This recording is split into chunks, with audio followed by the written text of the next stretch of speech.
Amerika Senatı hələ biz Xocalı aeroportu və digər aeroportlarına qərar veriləndə artıq ona bilirsiniz ki, məsələn bu Laçın aeroportu 2020-ci ildə deməli bunun təməli qoyulub, amma özü çox 2021-də bəli.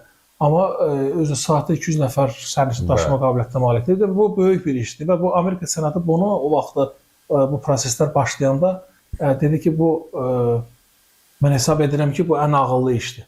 Uzaq görən işdir. Yəni bu təsəvvür edir ki, bu Amerika Senatı bunu dəyərləndirə bilir, amma biz özümüz bəzən bunu dəyərləndirmək üçün çətinlik çəkir. Biz deyəndə ki, müəyyən şəxslər nəzarətində çətinlik çəkir, amma bu heç də elə deyil. Bu həqiqətən də bu regionun inkişafı üçün. Siz bilirsiniz də, burada regionda tək nəqliyyat, kommunikasiya xəttləri, infrastrukturun qurulması və Asiyanın, Mərkəzi Asiyanın və digər ölkələrin bu əlaqələrin qurulması üçün bunlar çox önəm daşıyan, əhəmiyyət daşıyan işlərdir.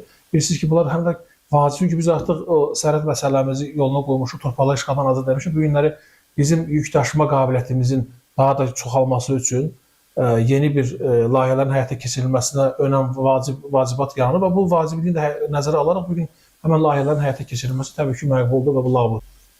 Dünya siyasətində, dünya nizamında mühüm rol oynayan bu görüşlər, bu tədbirlər mühüm rol oynayan çox strateji bir tədbirdir. Ona görə ki, bunun həm siyasi əhəmiyyəti, həm iqtisadi baxımdan əhəmiyyəti, bilirsiniz, orada müzakirə olunan məsələlərdə, həm digər məsələlərdə, diplomatik əhəmiyyətləri, əlaqələrin qurulması ilə bağlı əhəmiyyəti çox vacib bir məsələlərdir.